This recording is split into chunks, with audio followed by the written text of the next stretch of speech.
Director MacLaren? Here. Director Ariki? Here. Director Calandri? Here.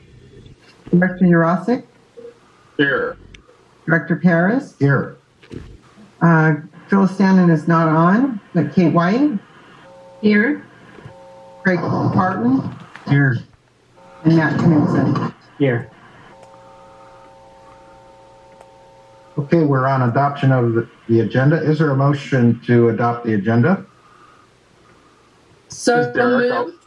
Motion made by Kathy, sounded seconded by, is that Derek? Sure. Great. Is there any discussion? Hearing no discussion, all in favor of the motion to adopt the agenda by roll call vote? Director MacLaren? Yes. Director Ariki? Yes. Director Calandri? Yeah. Director Yurosek? Yes. And Director Parris. Yes, motion's passed unanimously. We're now on public comments for non-agenda items. Can we unmute all the public, please? Is there anybody from the public that would like to speak at this time on a non-agenda item? Going once, going twice. There's no public comment. We'll go on to special presentations. We have none. We'll go on to consent agenda. Hello, this is Steve Selleck. Can I ask a quick question regarding a timely time to address some of the water that may be given to the non-pumpers? I'm looking at the agenda and I don't see where that discussion may happen later on in the meeting. Steve, are you talking about the new production request? Yes, specifically for the non-pumpers, the water that you're going to have to excuse me, I'm just revisiting my notes, but the non-pumper water that is being discussed to provide to people who were not in the adjudication.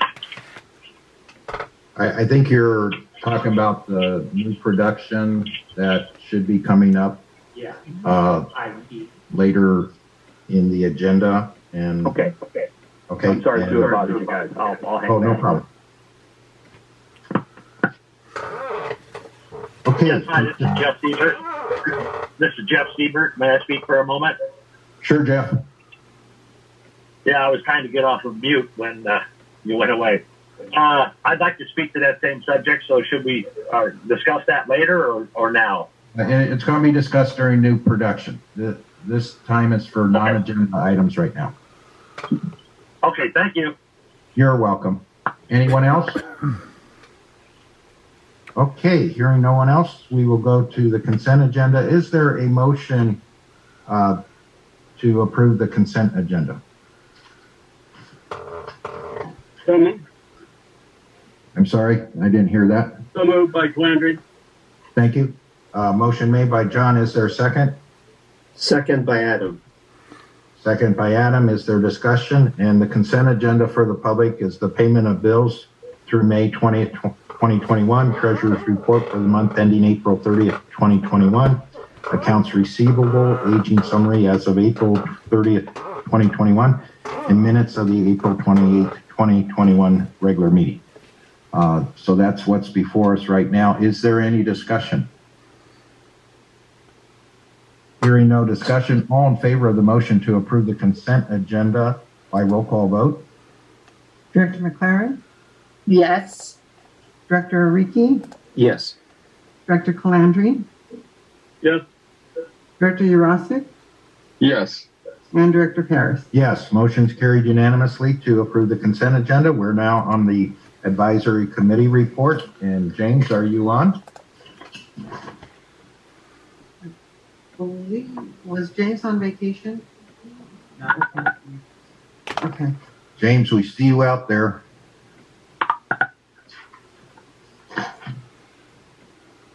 So on page 24 of the agenda packet, I believe, is the advisory committee Hi. Can you hear me? input. Yes, James, I hear you now. Oh, sorry about that. I was on mute. Star 6. Well, thank you. Sure. Yes, the advisory committee met last Wednesday to discuss the items on the agenda, and all the comments and concerns are put into the memorandum. If there's any questions or concerns, I could possibly direct you to the person that had the comments and concerns. Thank you. Okay. And the memorandum from the advisory committee is on page 24. So it's very well written and reported what came out of it. So thank you, James. Thank you. Thank you. Thank you.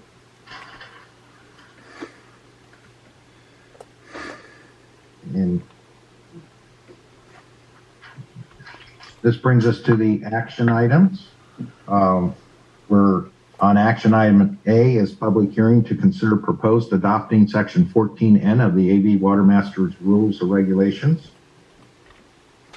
And is there a motion to go into, to open the public hearing? I move that we open the public hearing. This is Adam. Opening by Adam. Is there a second? Second by Kathy. I think John beat you, Kathy. We keep doing that. John, second the motion. I'll back off, Kathy. No, too late, John. I already heard you. Second by Adam, second by John. Any discussion? Well, there's no discussion. We just have to open the hearing. So all in favor of the motion to open the public hearing by roll call vote?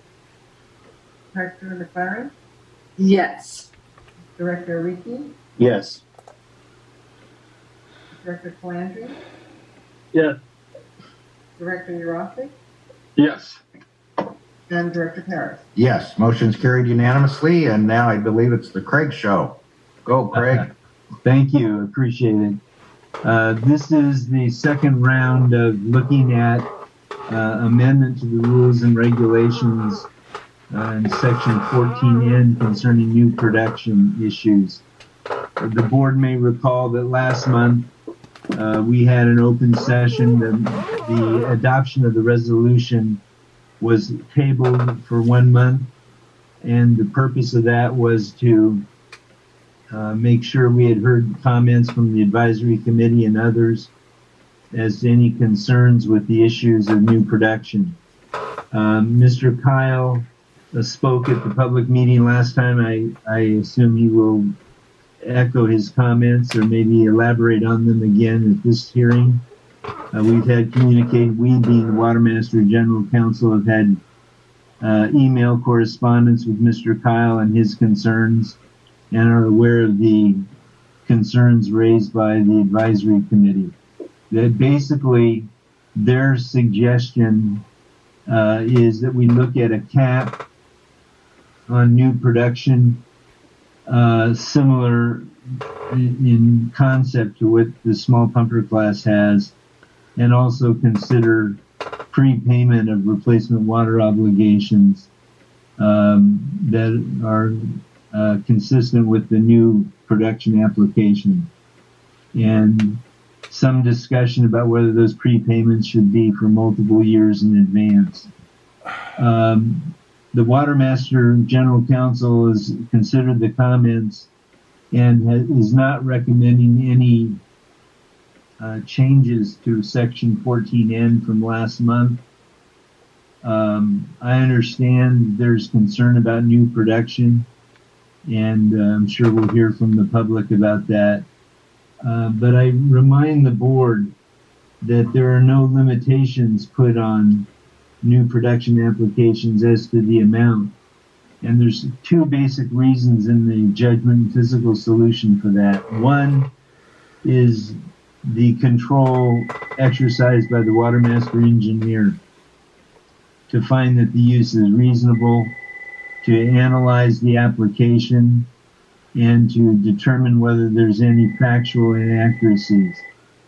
And then number two, even though it is possible for the engineer to make erroneous findings, the requirement in the new production sections of the judgment make it clear that every acre foot of water granted as a new production right has to be paid for by replacement water, by imported water. That is the design of the judgment and physical solution to do what it can to ensure that there's no ultimate harm to the basin from the approval of the new production application. But I remind the board that there are those two levels of scrutiny, both the Watermaster engineer and the imposition of replacement water assessment, that protect the public and other users in the basin from abuse of the new production application. Just to remind the board also, the advisory committee weighed in with comments in March and April and has weighed in with comments again. The resolution that we're seeking adoption for is on page 41 of your packet. And once again, the memo that the Watermaster General Counsel did on that resolution and on the new production amendments is beginning at page 29 in your packet. Those are all have been discussed at the prior meeting and are informative about what the thinking is on the new production issues. I think that's sets the table the way I thought the matters should be discussed in terms of Section 14N's adoption of the rules and regulations, and open to any questions or comments, and look forward to hearing from the public on this. Thank you, Craig. Any advisory committee comments? And I know in the memorandum there were many comments about this, so. And I think for those two gentlemen that had asked when you could talk about new production, this might be a good time too. This is Steve Selleck. Jeff, can you lead on this, please? Yeah. Hi, this is Jeff Siebert. Okay, Jeff Siebert. Go ahead, Jeff. Yes. Good morning. What my comments to this are on the new production. They should be pretty much in line with the folks that went through the adjudication, and they get the 1.2 acre feet. And if they utilize more than that, they pay the replacement cost, or they purchase carryover water from a current user to cover their water usage. But it was my understanding that every drop of water in the basin was accounted for when the judgment was moved. So I don't know how we can continue to give people over the 1.2 acre feet, even if this is a new class. And if the basin gets in trouble, who gets cut again? That's kind of my starting questions. And Craig, would you like to respond to those questions? Yeah, Yes. Thank you for those comments, Mr. Siebert. Appreciate them. The judgment does not limit the Willis class or non-pumpers who file new production applications to 1.2 acre feet. And I think there's reason for that. Those people still did not have their overline right, the right to get new production taken away by the judgment. And to impose a 1.2 acre foot limitation on them is contrary to what the judgment says. It's silent on limiting them, other than the reasonableness standard applied by the Watermaster engineer to their application. And as far as replacement water assessment goes, that is the trade-off in the judgment, is to protect the basin by requiring new production applicants in Willis class, if they happen to be that, the requirement that they pay for every acre foot used so that the basin remains whole. And the idea of prepaying 5 years or 3 years of replacement water assessment seems to me to create an impermissible burden on those applicants that they would be paying in advance for water usage. As long as they're not delinquent on assessments, as long as the Watermaster engineer has found their application to be a reasonable use of water in circumstances and factually accurate, to impose a 1.2 acre foot limitation would be to amend the judgment in my view. Okay, thank you, Craig. Mr. Siebert, anything else? Yes, would the new overlying production like that, would they be able to purchase carryover water from a current owner to cover their assessment with the Watermaster? Sure. Craig, you want to respond? I'd have to look and see what the carryover rules are to see if that is permissible.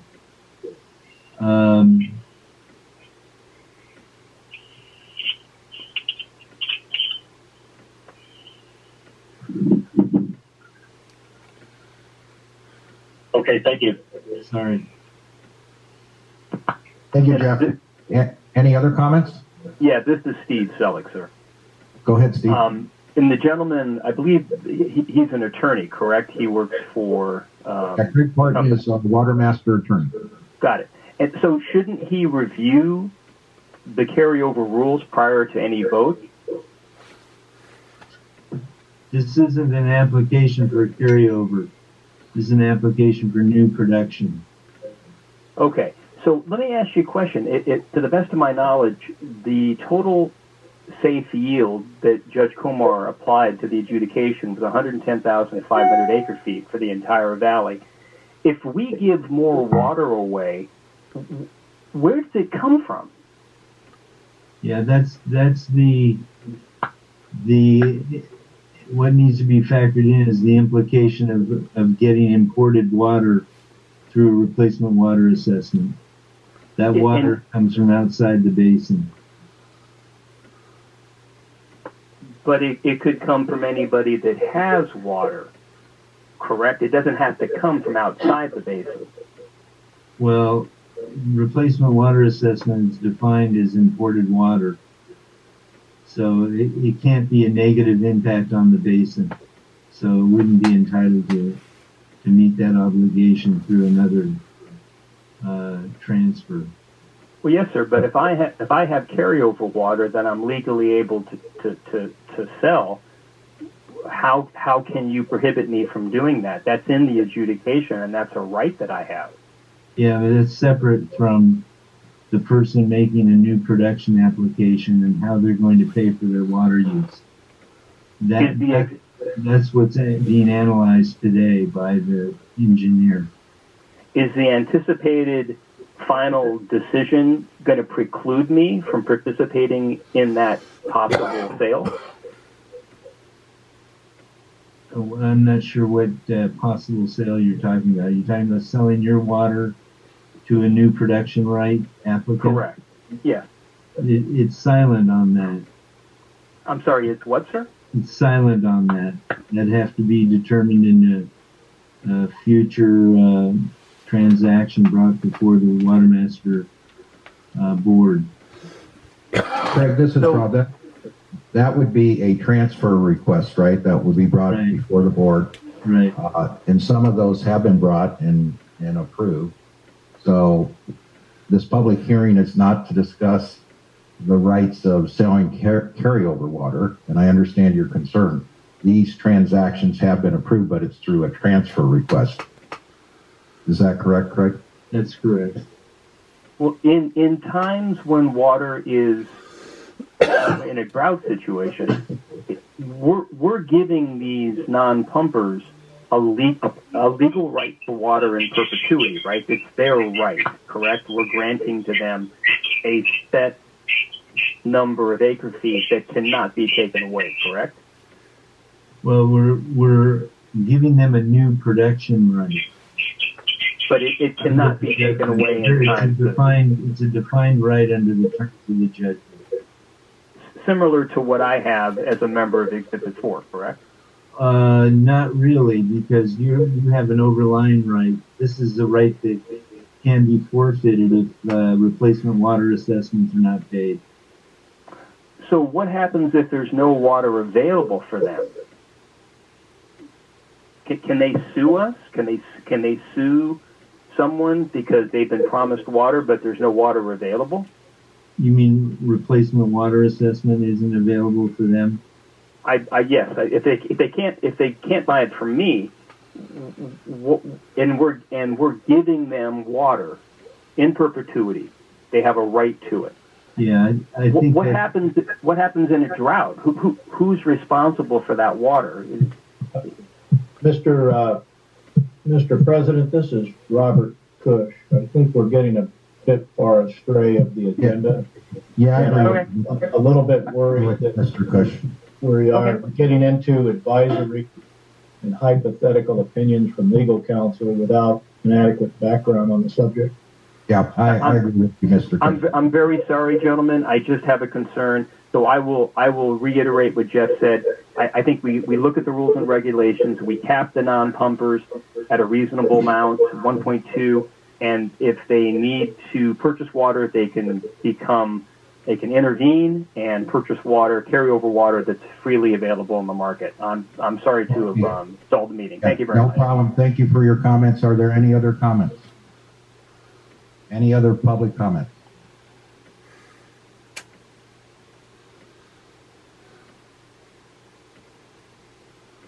Going once, going twice. Public comments is closed. Is there a motion to close the public hearing? Aren't comments from the board after you close the public meeting? Yes, they are. That's a better point, Eric. Okay. All right. Okay. I wasn't sure of the procedural, but that's fine. And Adam, are you seconding the motion to close the public hearing? Yes, I am. Great, thank you. Is there any discussion on the motion to close the public hearing? With this. Hearing none. All in favor of the motion to close the public hearing by roll call vote? 3001. Director MacLaren, Aye. Director Ariki, Aye. Director Calandri, Aye. Director Yurosek, Aye. and Director Parris. Yes. Motion is carried unanimously. The public hearing is closed. This is it. Is there discussion by the board on the section 14N of the AV Watermaster's rules and regulations? Yes, this is Adam. I have two brief comments. One of the comments Craig made, which I agree with, is related to what the judgment says and the reason why there is no limit.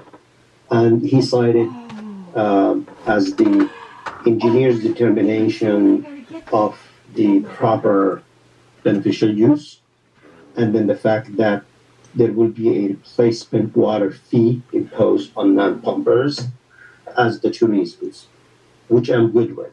And that's what the judgment says. What I'd like to suggest to the board, that while we understand that there is always a need to determine the beneficial use and the amount that is being requested, if it's appropriate or not, it needs to be formalized so that part of the report should include that we have looked at the requested amount and we have decided that it is consistent with the beneficial use for the property in question or requesting the water. I think doing a material engineering analysis is good, but I don't think it should be the sole reason why we should grant water. It should be both. We should first decide it on the beneficial use, get our engineer to approve that beneficial use, and then the material energy analysis comes afterwards. Habitually would Recording stopped. Hello, can you guys hear me? Yes. I can, Adam. Yeah, I'm not sure why I got a message that said recording stop. But anyhow, yeah, I think it needs to be formalized. It needs to be part of the report to the board for any applications for new water supply. That's one item. The other item, it's more of a concern of this advance payment. I think it's going to constitute a little bit of accounting effort on the staff. And I wanted to throw it out there to see if there are other ideas. I understand the logic behind it, and I'm not necessarily opposing to having some sort of a deposit or advance payment. But I think we need to think about that and make sure that there isn't another way of dealing with this. I personally think if we have our engineer investigate the intended use, decide that the amount is appropriate, and then bring it to the board and the board approves it, that to me should be sufficient. And if there is an over pumping, we can always assess the over pumping after it happens. Those are the two comments that I have on this resolution. Thank you. Adam, I wanted to add something to your, when you said we need to be careful about the beneficial use. One of my concerns in the future going forward is that we follow up somehow to make sure that they apply for a beneficial use and then they don't use it for something other than a beneficial use. And that the beneficial use has to be with the original applicant. In other words, if an applicant applies for, say, to do some trees, and we say, yes, that's beneficial, and then he decides to sell that water, then he is in breach of the application as far as I'm concerned. And I think we need to address that going forward. I completely agree with you.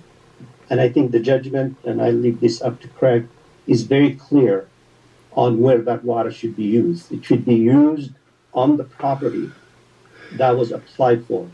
But you're absolutely correct. We need to follow up on that and ensure that it doesn't get abused. Not sure what the mechanics of doing that, but it needs to be done. And then one other thing to address Mr. Selig's or Jeff Siebert's concern is I think we need to have some verbiage in place that lets the Exhibit 4 people rest assured that if there's a shortage of water, the replacement water will be turned off and not the landowner's water. The water rights would not be turned off as in the shortage. Which is a second priority, kind of. Yeah. Yes, exactly. Yeah, I agree. Oh, sorry. Sorry, Adam. No, that's okay. I said I'm not opposed to that. I agree right now with everything that's going on, and people are concerned because our basin is under attack by these illegal activities going on, and so we really have to be cognizant in everything that we do and give us assurances where we can. And be very diligent in I feel, in following up with people that have said that they were going to do fruit trees or something like that, and really make sure that they are using it for what they said and that they in turn aren't selling it.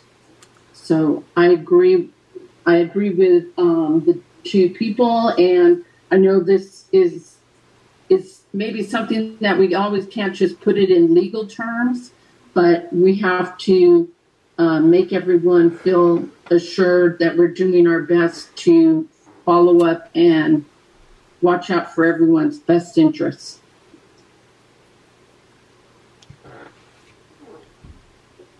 All right, this is Derek. I'm going to jump in as well, and some of it may be repetitive, but just hopefully you can live with that. So I think it's something that hasn't been said but has been talked about and questioned is enough, and I direct this to staff and to council and to the Watermaster engineer.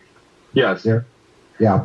I just have to report that we've had our internet went out and we've been off the air for about 5 minutes while you guys have been discussing all this, and now it's come back on. Oh, that explained why I got the message that says the recording stopped. Yeah, that's why the recorder stopped. Well, three of us have spoken. And are we recording again, Angel? Yeah. And we are recording again. We are working on that. So, Adam, where we went off was you were talking for about a minute, and then we went off, and then we came back on when I think Derek had just quit talking, and Kathy started talking. So that was John first. Or that's John? Okay. Yeah. I lost controls to record. I don't have the controls that I had before as the host. But as a host, I'm there, but can you guys give me just a minute? Yeah, we need a timeout for us to get everything back together because we've lost our internet completely and we're blank. Okay. So I'm going to ask for a 3-minute break while we try to get all of our controls back. So just everybody hang in there, please. We lost all controls of stuff. So usually when you have Zoom, the controls sort of off.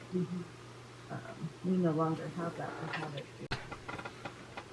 So I'll make this quick because it was kind of long, but really the nuts and bolts of my comment pertains to the comments that Craig brought up, our attorney brought up in the judgment, and why a 1.2 acre fee shouldn't be imposed on those come for a new water application.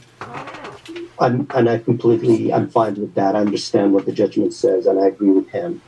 And what I was saying, we need to formalize the request for new water to require our engineer to determine if the amount is consistent with...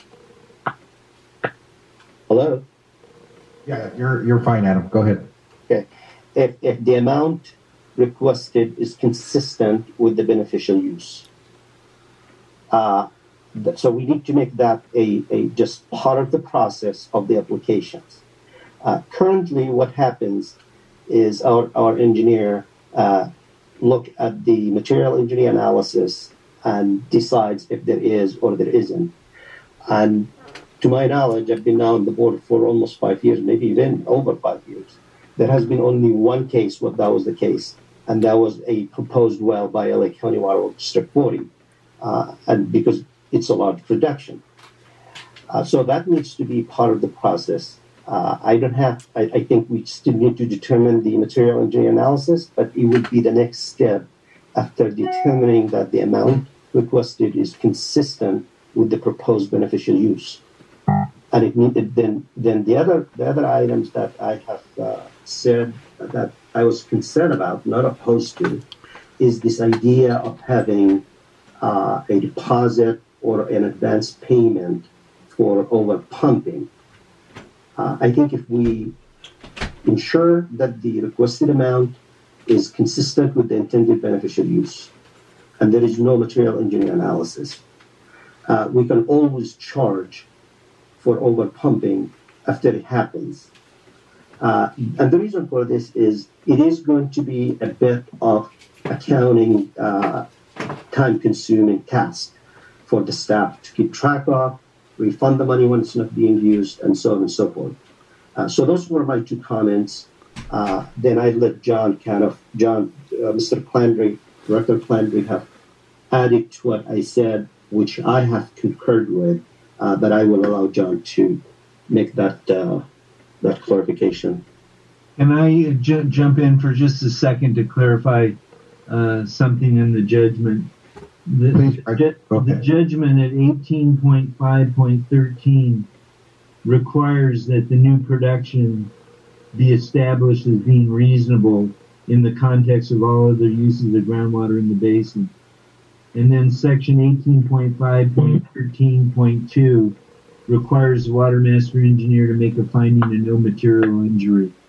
So we have solid basis. I just mentioned that because we have solid basis to require those two tasks from the engineer. And I believe Thank you very much, Craig, for clarifying that. Appreciate it. Thank you, Craig. And John, you had comments? Let's see. I said what I said along with Adam is when we approve these for beneficial use, I am concerned that they actually do use the water for beneficial use. We need to have some teeth in either a new reg and regulation or in the application form that states strongly that they cannot change their beneficial use. In other words, for example, somebody applies for trees, they end up selling the water. That's in breach of the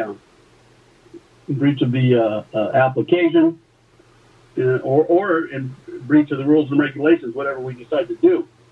And then I also think that we have to address the concerns of the Exhibit 4 people that if there's a drought, a water shortage, that they will not be affected, that the people that are buying the replacement water will be in the second right position, and they will be the ones that have to cut back. And I think that's what the judgment says, but we may need to strengthen our position on that in rules and regs or applications. Great, John. Thank you, John. Kathy? Yes, and I agree with John and Adam, and so somewhere it clearly has to define that beneficial use must meet the state and federal laws. We have to put that somewhere. And as far as Exhibit 4, we have to detail something or have something that shows them in what order rights would be taken away or how we would deal with it in an extreme drought. I'm concerned about all the illegal activity, and it's one of those things when there's bad actors out there, and unfortunately it puts more regulations on people that are doing the right thing. But it's our job to make sure that all this water is being used beneficially. Great. Thank you, Kathy. And Derek, I think you had comments?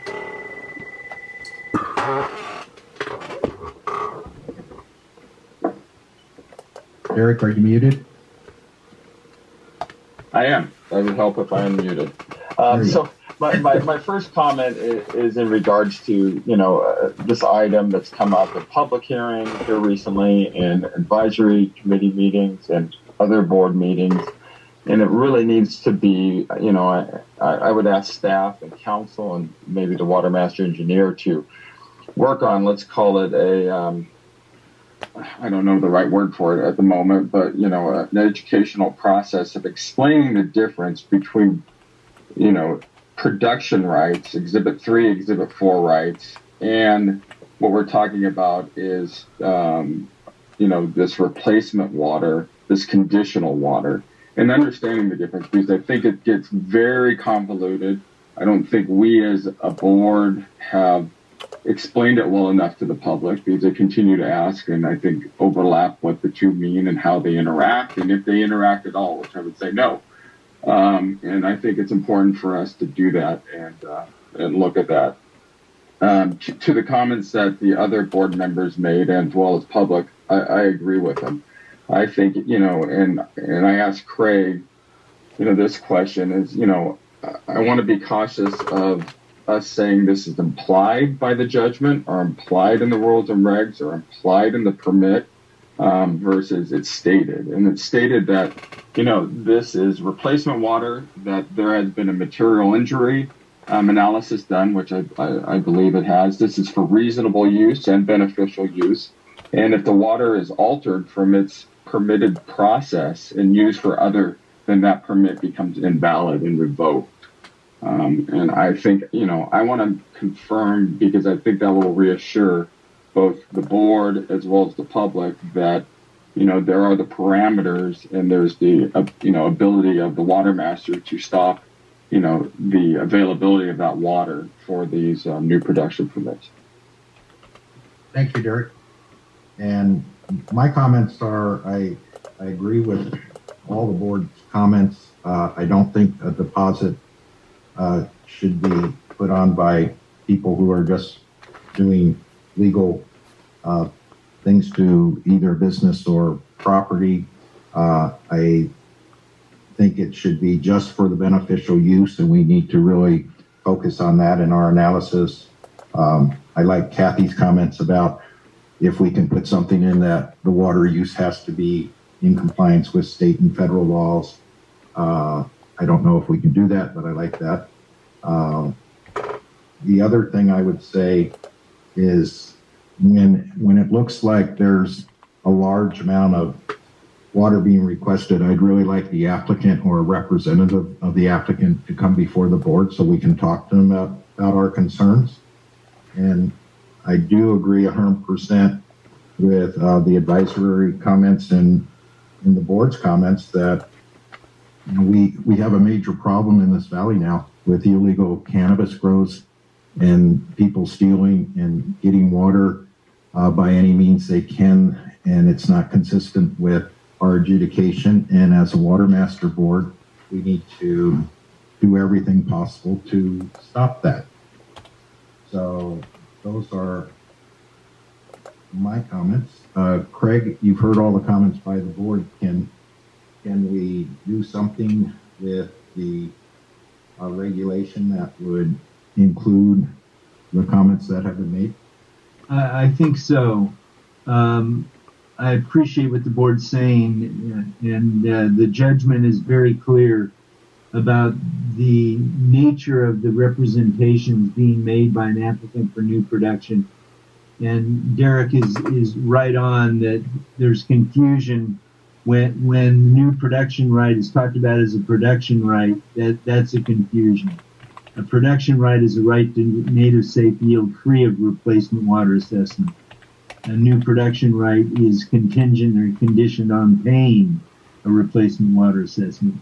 So we'll look at the forms now and see if they can be strengthened to reflect the judgment. Just so the board knows, as part of that process to approve a new production application, the place of use has to be specified, and I don't recall which director it was made a comment. If that is being changed, they are definitely out of compliance with their application and subject to enforcement by the Watermaster.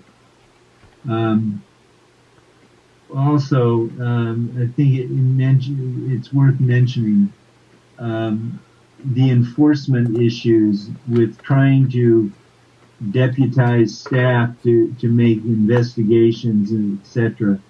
Right now, and Kate can certainly correct me if I'm wrong, we rely on a lot of self-reporting and meter readings, and if those are inaccurate or the place of use has been distorted or water is being sent through a meter and then loaded onto trucks for use off the property, that's a violation of the terms of the application and of the terms of the judgment. And under 18.5, we have absolute authority as Watermaster, as agents, to enforce that the terms of the judgment as they speak to new production applications. So we'll look at that, bring that back next month if there's some tightening, some stronger representation, so it's absolutely crystal clear that the person is is giving a factual recitation that meets the standards for a new production application. Thank you, Craig. And my final comment is, it's in the advisory comments, I believe, Chad Reed really clearly pointed it out. When we approve new production, or it's really not new production, when we approve these requests, is the Watermaster guaranteeing that this water is going to be available as replacement water? And if so, this is something I think the state water contractors have to talk about, because they're the ones that are bringing in all the replacement water. And if we get to a point where we do have a 5-year drought and we can't, we can only serve our current customers, we have to be aware that this requirement may be upon us. So I think that needs to be discussed with all of our state water contractors. I'm going to put it on our agenda for our next meeting to discuss, but I would like you to look into it and see what your thoughts are. Are we? Yeah, I appreciate that, and I will do so. My understanding is it's not a super priority right, that it's inherent in the replacement water assessment that the water has to be available. And maybe we need to make that real clear and bold yes. in the regulation, so that that's known. And I thank Chad for pointing that out to us. That was a real good catch. We'll look at that for next month. Okay. Any other comments by the board? And I'm assuming we're going to have another public meeting next meeting. Excuse me, Chair Parris. Go ahead. This is Matt, the administrator. This goes back to something Derek mentioned a few minutes ago about I forgot what he called it, but I would refer to it as a workshop of some sort that I think would be beneficial for all the staff, the board, and the parties to the judgment. Maybe we could focus the workshop on just the process that we go through in approving small pumpers and new production applications. And then we could roll in the discussion on imported water supply to satisfy replacement water assessment. I think that's a great idea. So I don't know if we want to make that part of an upcoming meeting or have a special just workshop focused on those processes. Yeah, that's a great idea, Matt. Board, what's your feelings? Would you be in favor of a workshop just to go over all these issues? Invite, obviously, the public to the workshop so that it's not, we can focus on just this and come up with kind of brainstorm what direction we're going to take. I think the workshop. Oh, go ahead, Derek. No, go ahead. You go ahead, Kathy.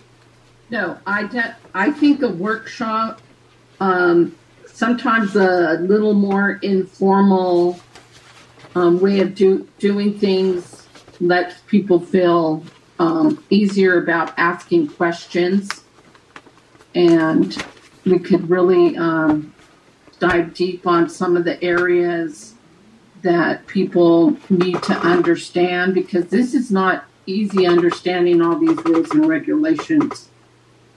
Great. I think a workshop. Thank you, Kathy. How about you, Adam? Yeah, I think I believe in education. I believe workshop is one way, and it's a good way to do this. Allow people to ask questions, allow people to ask clarifications. So I'm all supportive of that. It does tend to open other issues. We just need to be ready for that. Not that there is anything wrong with that. It's a process. Great. John, your thoughts? Good with that. And Derek? Well, so first of all, Matt, I didn't use workshop, which is a much better word than what I threw out there. So thank you for clarifying that. Secondly, I'll be the contrarian, and I'm open to the consensus of the board. I'm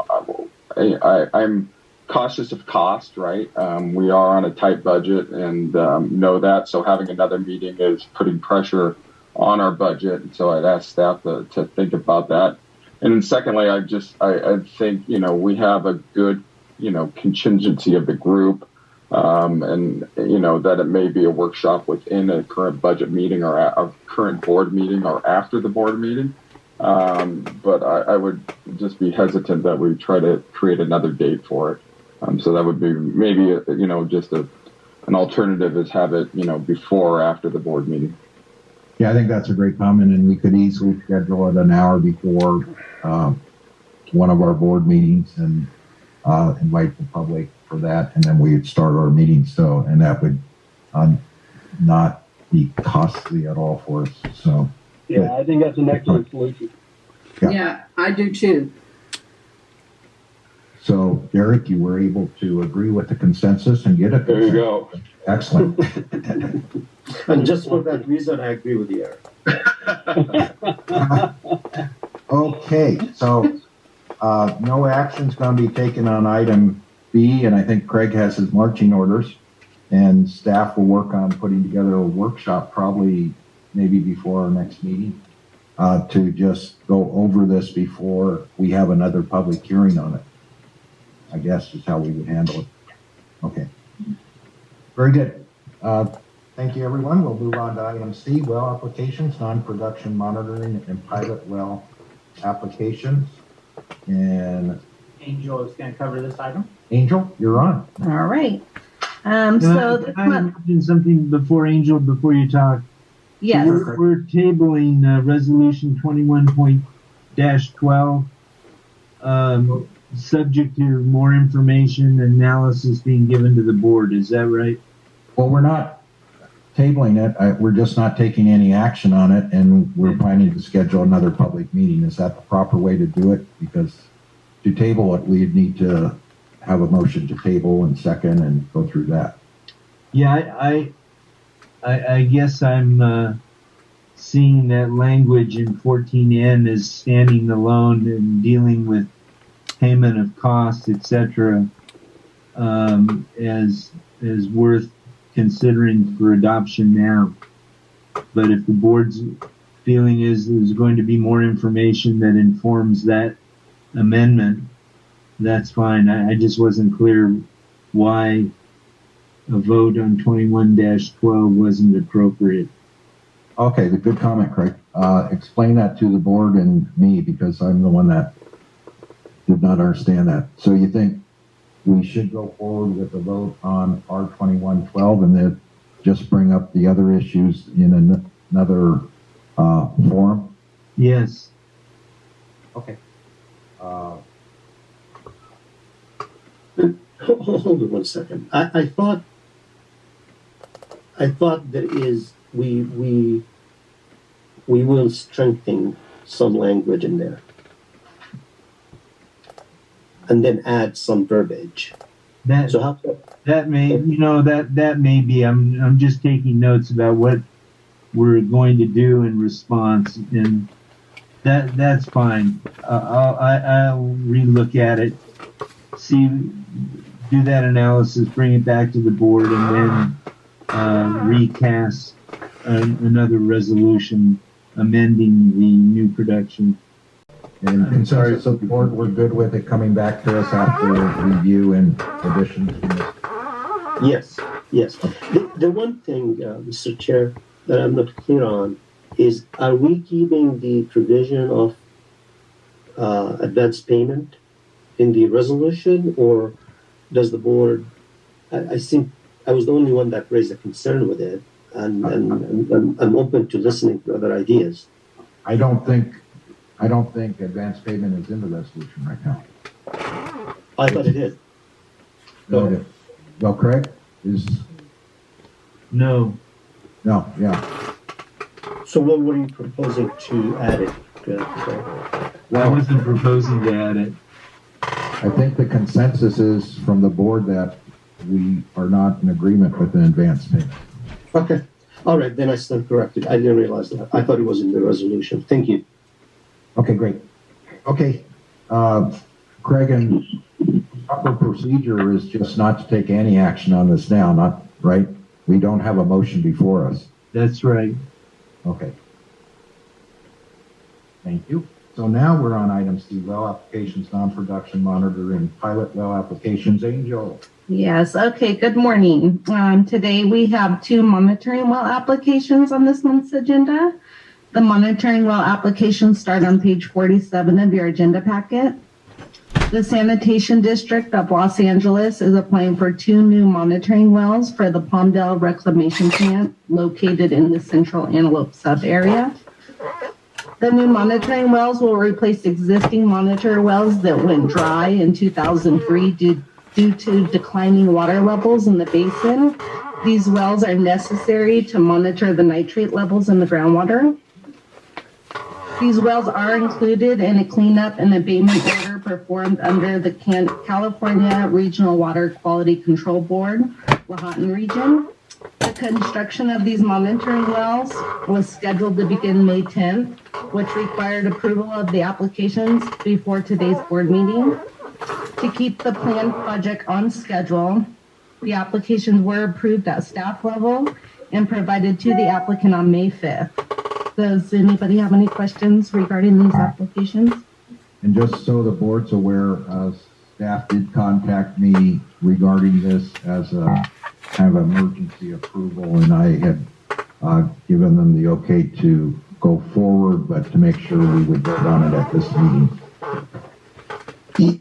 This is Adam. I just have a comment about this, Mr. Chair.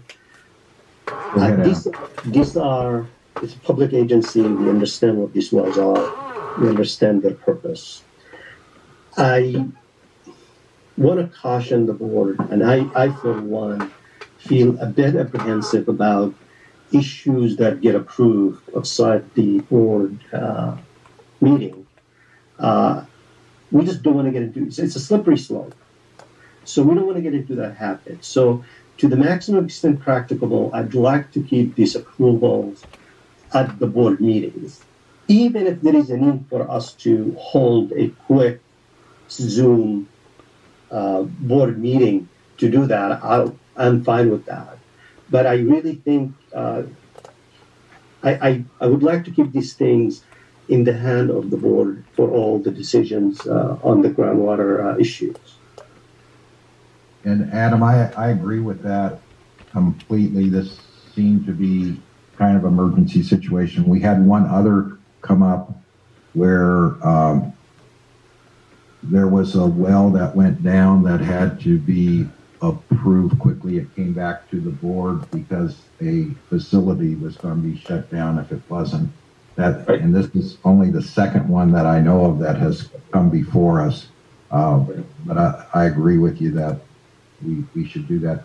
Or maybe if the board would be willing, maybe we do an ad hoc committee for just emergencies, so it's just not staff and me involved. It could be 2 of us that have to do the consent, and I'd agree with something like that, whatever the board's pleasure is.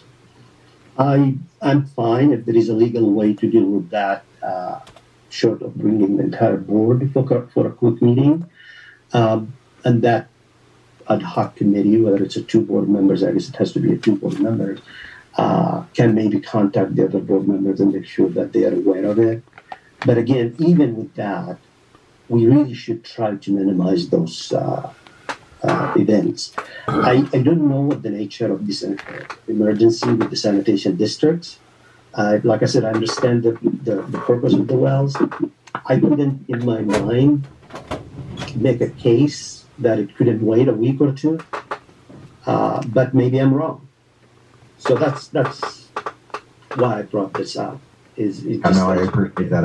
And Angel or Matt, do you know again what exactly the emergency was? Yes, I can let you know. Please go ahead. So Adam, these wells are part of a planned cleanup and abatement order issued in 2003. And these wells were scheduled to be replaced May 10th. So if we were to hold the application up, they would have to reschedule the well drillers to come back out at a later date.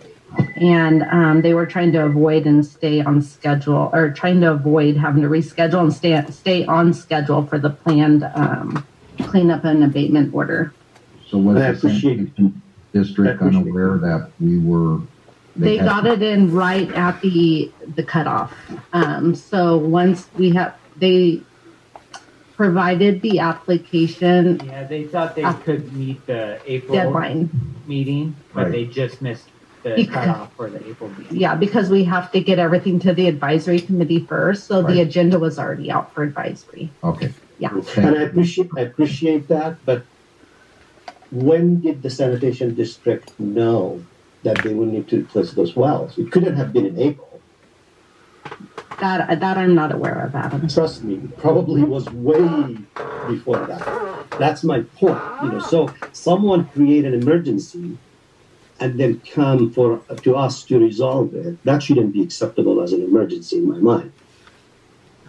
But again, like I said, I understand the issue here. I understand it's a public agency. I understand what the need for those wells are.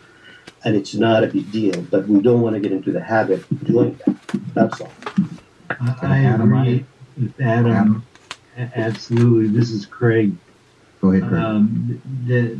Our rules and regulations about a quorum are clear that we need all members present to make a decision of the Watermaster Board. And so we want to only make these situations when there's a dire emergency, some kind of interim approval to go forward, but subject to formal vote and unanimous vote of the board pursuant to our rules and regulations and the judgment. I agree with that. Patty and Angel Patty just made a comment.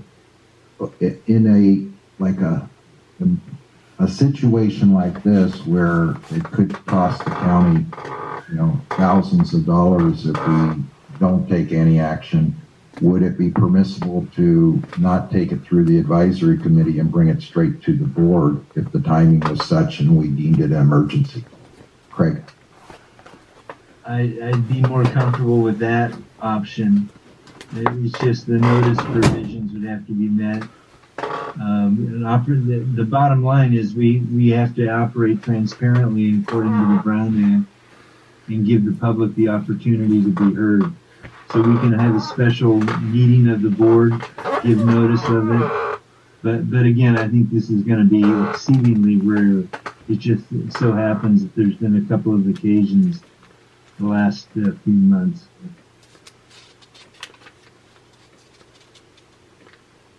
Understood, thank you. And Craig, you brought up the Brown Act. Are you certain that this board's controlled by the Brown Act? I thought that came up a couple of years ago.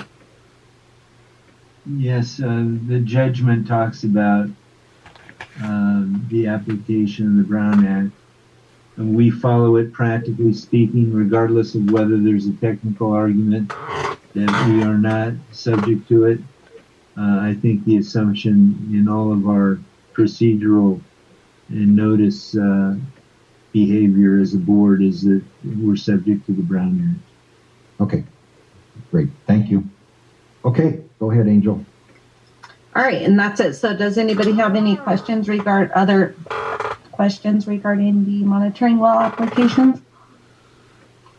Board, any questions regarding the monitoring applications and resolution? Real quick for those, I know what they're for and all, but for those that may not know, what is the sanitation district there? Are they irrigating alfalfa or some sort of something in that area, Angel?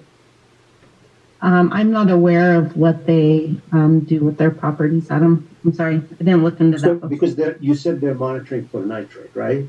Yes. Yeah, Adam, Matt, I believe this goes back to the cleanup order from the early 2000s. It's just continuation of that cleanup and monitoring program that they have out there for the nitrates. How did they get the nitrate into the groundwater basin of that area? It goes back to their prior disposal methods for the wastewater. they were disposing it near Plant 42? Correct. It's from the Palmdale Water Reclamation Plant. And that water was secondary or tertiary treated? It was secondary up until when they upgrade the treatment process to tertiary. Okay. So the nitrate is exceeding the drinking water standard in that area? I don't have those details. Okay. Thank you. That's more of a sanitation. Is anybody on from the sanitation district right now for this approval? Interesting. Adam, I've been in a few other meetings where the subjects come up, and my understanding is, Matt, they're just monitoring wells. These aren't the ones that are used for irrigation. Oh no, I completely understand, Rob. I think it's a lesson for all of us to see that nitrate does get into the groundwater basin. Another contaminant possibly when there is secondary or tertiary wastewater application on the surface. And the reason I wanted to get a little bit of discussion on that is so that the board is aware of that in case a similar case comes into our board for approval. Got it. I appreciate it. And just to clarify, in Angel's cover letter on page 47, summarize that these are replacement monitoring wells. Right. For previous wells that have gone dry. Right.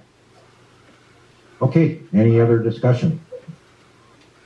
Hearing no further discussion, is there a motion to approve resolution number R2117 approving monitoring well applications for the sanitation district of Los Angeles County, the 2 monitoring wells?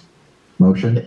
Mr. Chair, one last issue that in relationship to what Matt just said. Are these wells pumped? No, they're monitoring wells. Yeah. So how did the previous wells run dry?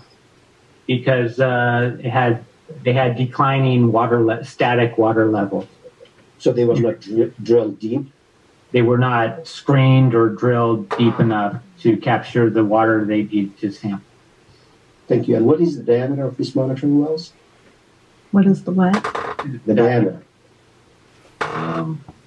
Let me look.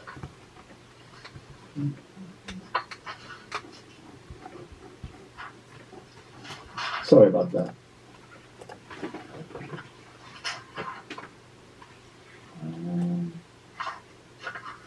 4-inch diameter. 4-inch. Okay. Thank you, Mr. Chair. Appreciate it. Sure. Thank you, Adam. Do you want to make the motion?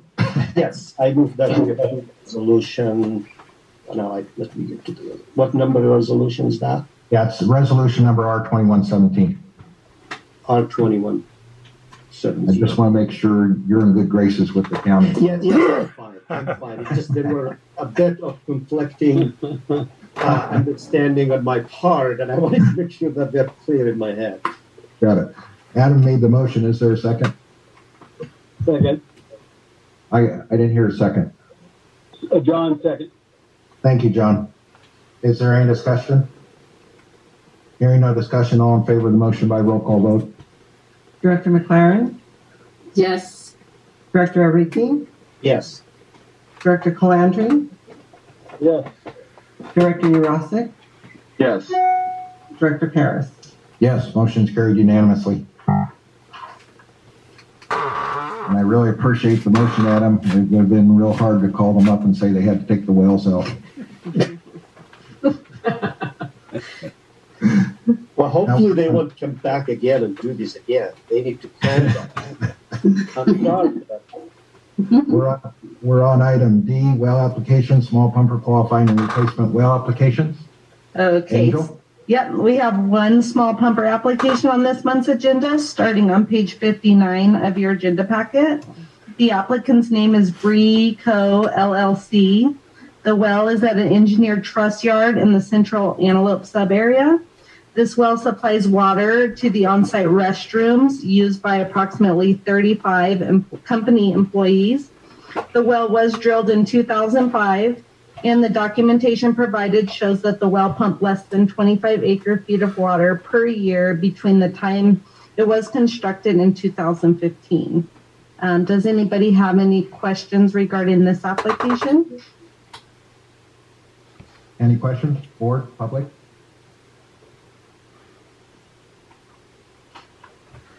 Okay, hearing no questions, is there a motion to approve resolution number R2118 approving the small pumper qualifying and replacement well applications by BRC Company LLC? Motion made by Kathy. You haven't made a motion lately. So moved. Thank you. Is there a second? I second. Thank you, Adam. Any discussion? Hearing no further discussion, all in favor of the motion by roll call vote? Director MacLaren, Yes. Director Ariki, Yes. Director Calandri, Yes. Director Yurosek, Yes. Director Parris. Yes, motion is carried unanimously. We're now on item E, well applications, new production applications, and new point of extraction applications. Angel? This is who? The Kate Show. Kate. Oh, Kate, I'm sorry. Yep, that's okay. The Kate Show, I forgot. Good to hear your voice, Kate. Thank you. Good to hear yours too. Good morning. This is Kate White from Todd Groundwater. Is my volume okay for everyone? Yes. Yes. Okay. There are 5 new production applications on the agenda for consideration of approval today. And they're listed in the second page of the resolution, which starts on page 68 of the packet. And the first application starts on page 70. And the applicant, Angela Azip, is requesting 1.34 acre feet per year for a proposed single-family home in the West Antelope subarea. And the parcel location is shown on a figure on page 79 of the packet. And given the small amount of production and the obligation to pay a replacement water assessment, Todd Groundwater finds the potential for material injury as defined in the judgment to be negligible for this application. Are there any questions on this one? Well, I'm going to ask a question that may be inappropriate for this particular case, but we need to get into the habit of saying, yes, this is the amount of water requested is consistent with the proposed beneficial use. Do you agree with that statement? Yes, I do. Okay. Any other questions?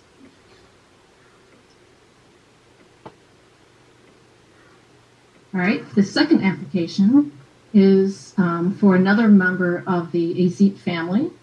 And it is for a single-family home, and that starts on page 81 of the packet.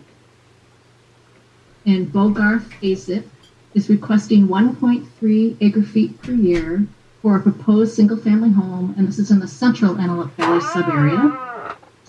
And the location of the parcel is shown on page 92 of the packet.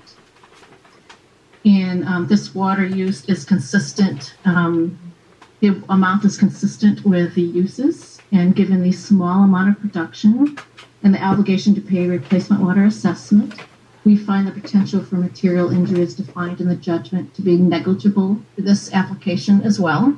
And are there any questions on this one?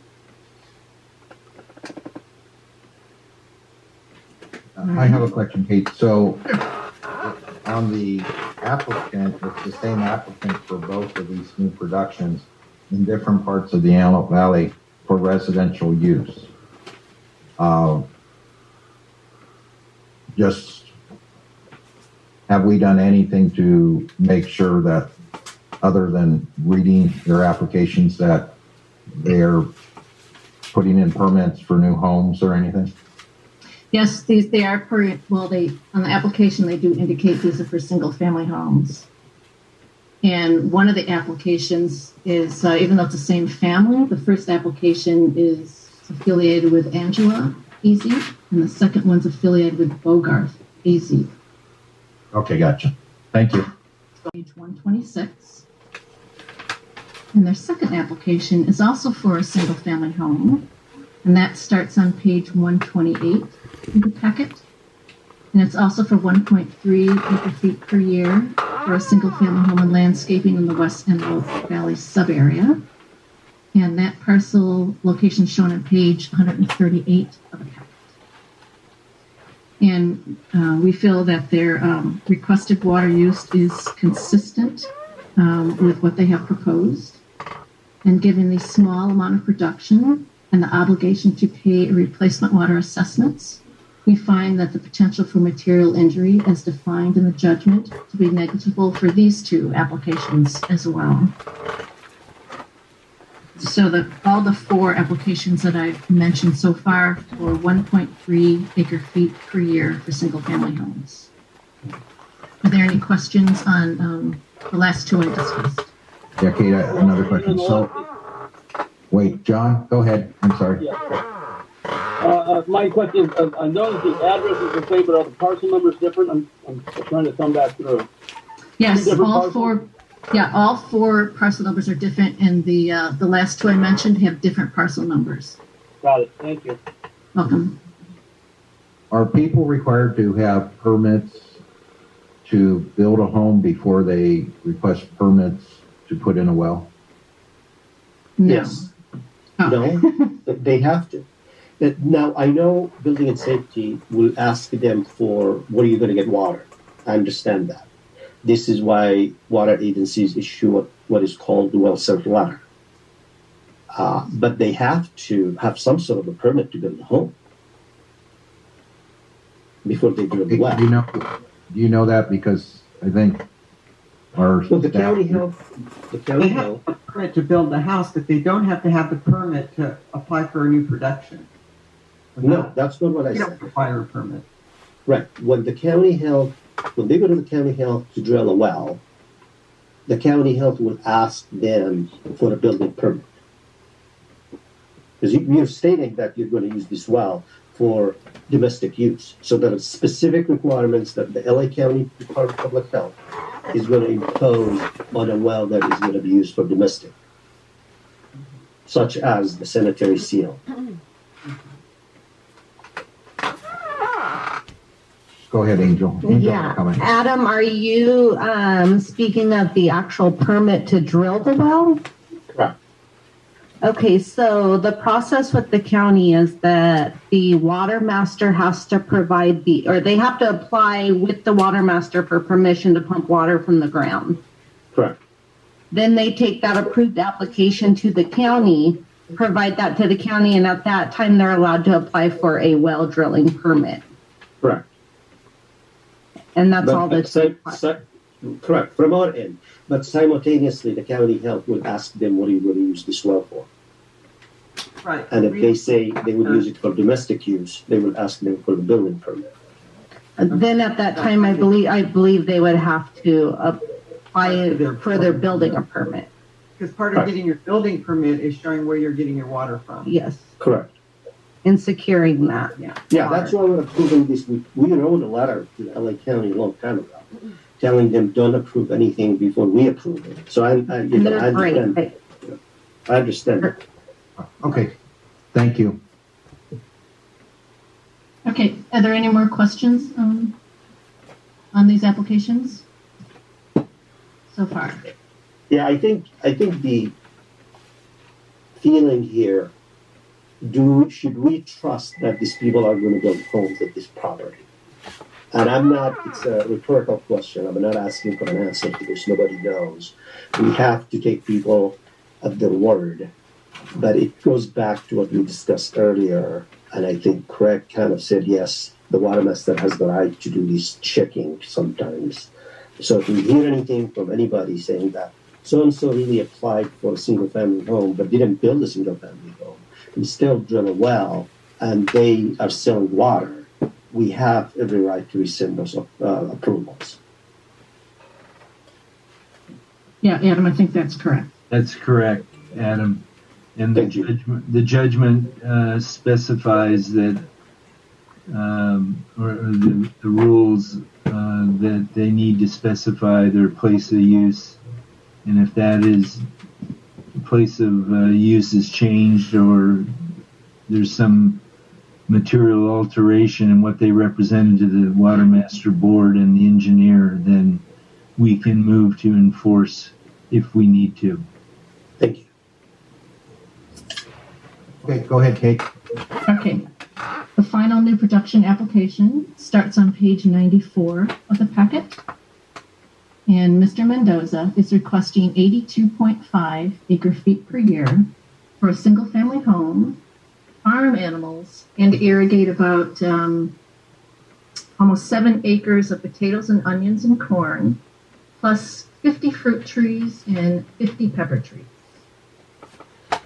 The location of his parcel with respect to spring 2020 groundwater contours is shown on figure 1, which is on page 96 of the packet. And his parcel is kind of near the center of the southeast subarea. And figure 2, which is on page 97 of the packet, shows hydrographs from wells in and adjacent to the southeast subarea. And these are the wells that we have long-term water level trends for.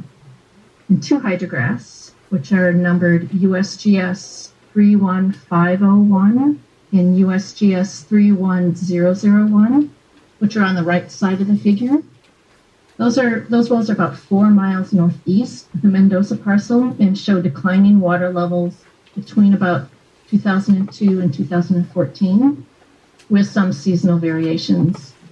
And water levels have either increased or were level between 2015 and 2017, and then they've declined about 3 feet between 2017 and 2020. And then there's another figure in the packet, which is numbered figure 3, and that's shown on page 98. And that shows an aerial image of the land use in the vicinity of the Mendoza parcel. And as indicated on the figure, the area is sparsely populated with little irrigation occurring in that area. Because Mr. Mendoza will be required to pay a replacement water assessment for production, there is no material injury associated with groundwater storage and sustainable yield. There is no expected impact to local water quality associated with the domestic or irrigation water use on his parcel. And in addition, there is no impact on natural recharge in the vicinity as a result of production of the proposed well. Impacts to land subsidence, such that land use would be affected, are not anticipated. And the information provided indicates that the new production will be used in a manner consistent with California best water management practices. And we feel that the requested water use is, the amount is consistent with what it will be used for.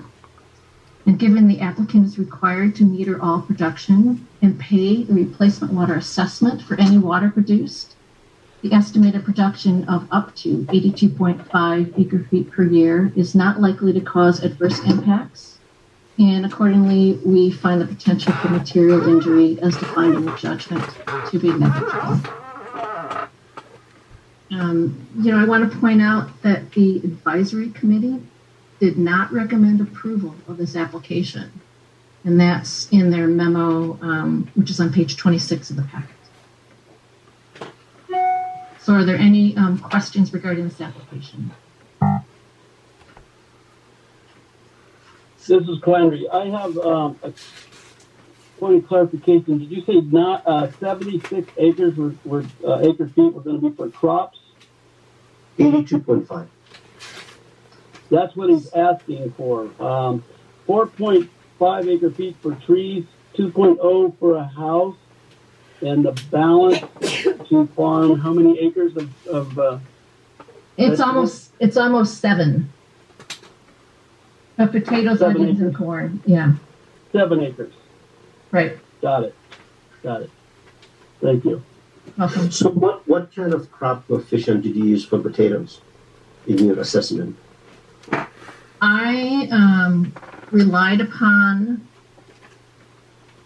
the estimates from the I'm going to find it from the engineer, the Antelope Valley Engineering. Mm-hmm. So do you agree with their numbers, or you didn't check? I do agree with their numbers, and I didn't divide it. I didn't look at each potatoes, onions, or corn. I didn't do that individually. And there's also 50 fruit trees and 50 pepper trees. Adam, the crop coefficient would be about 4.5 acre feet, approximately. Okay. Thank And you, for Jim. the onions? About 4.5 also. Okay. And then what else did you say, Kate? Potatoes, So onions, potatoes, onions, and corn. corn. What is the corn, John? Since you know this is the tip of your tongue. Corn, I do not know. I'm sorry. That's okay. All right. And fruit trees in general, John, you know what the crop coefficient for that? From my experience, it would probably be anywhere between 3, from what I hear, is between 3 and 5, depending. All right, Kate, does that sound like what AV Engineering used? Yeah, I'm looking at their little calculation sheet, and for the trees, they did 4.48 acre feet per year. Okay. And for landscaping, which is the almost 7 acres, they did 76 acre feet per year. Huh? They're asking for 82.5, and you're saying they're asking 76 acre feet per year for landscaping? That's for the almost 7 acres of potatoes, onions, and corn. Oh, okay, that's what you mean by landscaping. Yeah, that they called it landscaping. Yeah. Got it. Okay. Now the only thing, and this may be, I don't know if you will know the answer to this. When is the zoning in this area is farming? That's a good question. I did not check. I'm just assuming it's farming. Interesting. And do they need to get any pesticide permits or any kind of permit to start a fairly large operation like this? And somebody else help me out with an answer to that. I assume that they do need ag permits. Yeah. Did we check Watermaster's position? Pardon me? But again, that's not what we look at. Is what kind of applicants they need. Yeah, I appreciate that, but from my perspective, I think this information needs to be at least looked at, or we need to call or ask the applicants to provide this information to give us a comfort level to approve such a large amount of water in an area that has had all kind of issues. Matt, this is Derek. Matt, I know at our admin committee meeting, I'd asked to see if the permittee would join the call. Is he available? Yes. Yes, we invited Jesus to the call, and I saw he was on earlier. Yes, it looks like he's still on the line. Can he answer some of the questions, man? Jesus, are you available? Yes, I am available. Oh, thank you. Thank you, Asu. No problem. Do you need to get a permit from the LA County Ag Department? That's something I don't know, but to be perfectly honest, I should do a little bit more homework than I haven't done, and I need to triple check the amount of permits I need to get, because I've just now realized how much of a massive an undertaking this is. Would it be then more appropriate for you to do this background check and then come back to the board with your request for water? Absolutely. Yes. All right. Thank you so much, sir. No problem. Okay, thank you. So can we then do the 4 other ones together? Does anyone else have any concerns of the ones that are for residential use, other than that we're going to follow up and make sure that they put a home there. Kathy, this is Rob. I think we're good with approving the 4 residential use ones. That's consistent with our prior right procedures. And just a question for Craig. We can approve 1, 2, 4, and 5 and delete 3 from the resolution. Would that be appropriate? Yes, that's fine. Absolutely, Okay. you can do that. I'll make sure Patty deletes that one out before I sign the resolution. So is there a motion to approve resolution number R2119, approving new production and new points of extraction applications for items 1, 2, 4, and 5? And the motion is made by? I'll make the motion. This is Derek. By Greg. Second. I'll second. Second is John. Yes. Thank you, John. Any discussion?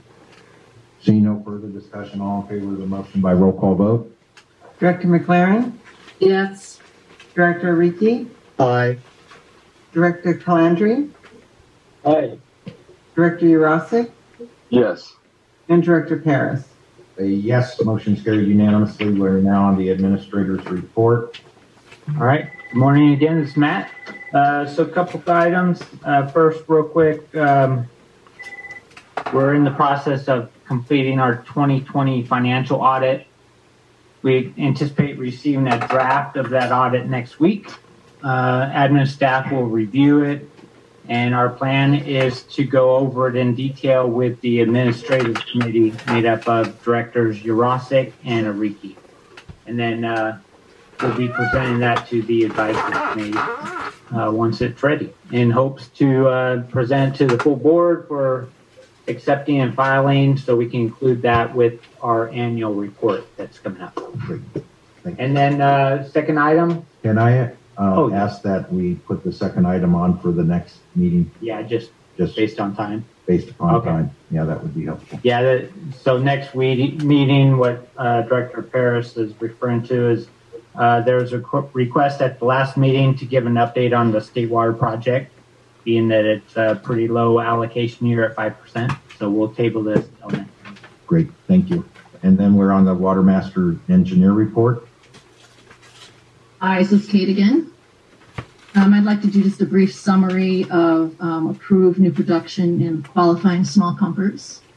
And there's some tables you've seen before. They're on page 141 of the packet. And they've been updated with what was approved at last month's meeting. And as of early May, 558 acre feet of new production has been approved. We have 215 of this only approved for use in 2020 and 2021. And the table on the top left-hand side shows approved new production by year. And the table below that shows approved new production by sub-area. And the tables on the right-hand side show approved qualified small pumpers by year, which is on the top, or by sub-area, which is on the bottom. And a total of 86 qualified small pumpers have been approved. And assuming that water use of each of those small pumpers is at 3 acre feet per year, that results in about 258 acre feet. Any questions on these tables? And the only other thing I have is just letting everyone know we're working on the draft annual report and expect to have that available for review in early June. And there'll be a public hearing for it at the July 28th board meeting. And the report is due to court August 1st. And that's all I have. Great. Thank you very much, Kate. Welcome. Now we're on the General Counsel's report, Court of Appeals update. Yes, a brief update. Most of my matters are in closed session. We'll talk about those at that time. This is just a matter of information. about 2 weeks ago, the Willis class filed a petition with the California Supreme Court to review the appellate court's denial of the Willis class's appeal. And there may be a response. I don't know. The Watermaster Council is not involved in that directly. There may be a response to that petition for review, and if there is, it's due June 3rd.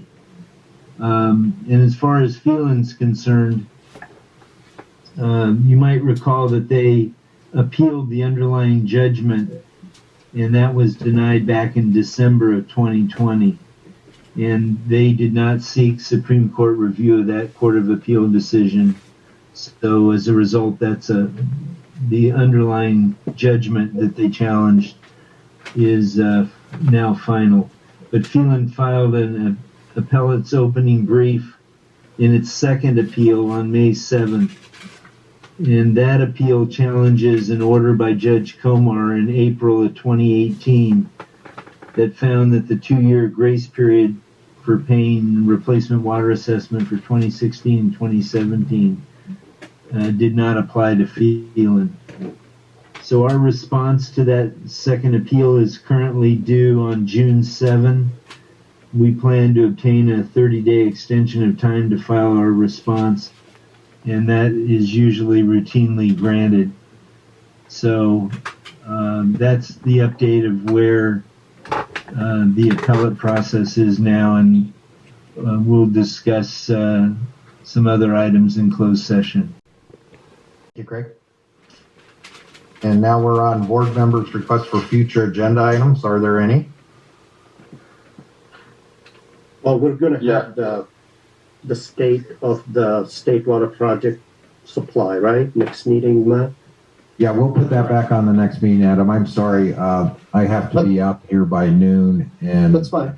Just trying to cut the time. That's fine. And this is Derek, and just making sure that we'll have the workshop at the next board meeting. Is that the plan, or prior to? Yes, that was early, probably 9 o'clock. Yeah. Thank you. Okay, any other future agenda items? Are we going to have the next board meeting in person?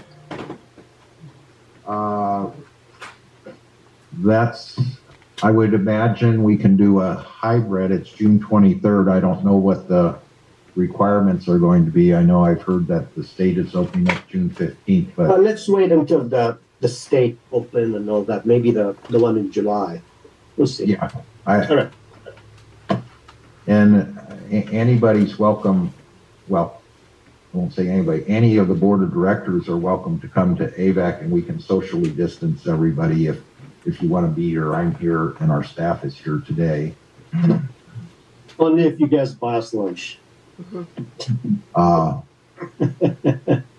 Only if you bring us county masks. I don't have them. Okay. All right.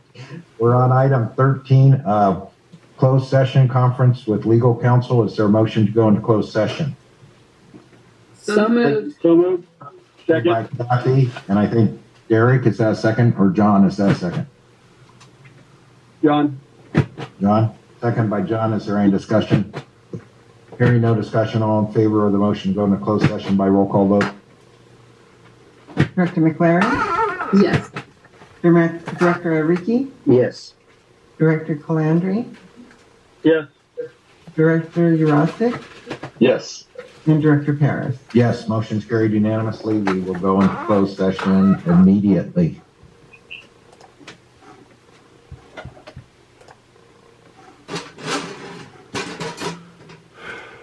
And we will come out of closed session for the public and report any actions in closed session, and then we will adjourn.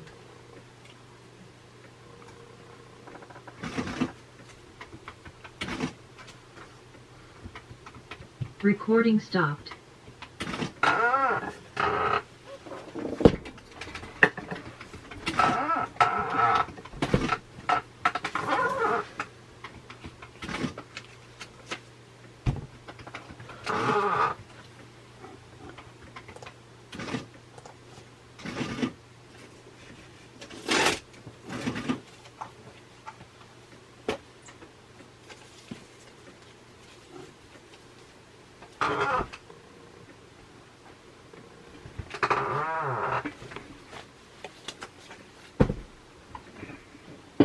That's okay. I won't touch it.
Meeting over? Hello? Can you guys hear me? It's not over. They went into closed session, and then they'll come back, and if there's anything to report on closed session, they'll let us know, and then they'll close the meeting. Okay. Who's all allowed in closed section? Just the board and staff. Oh, okay. Okay, thank you very much.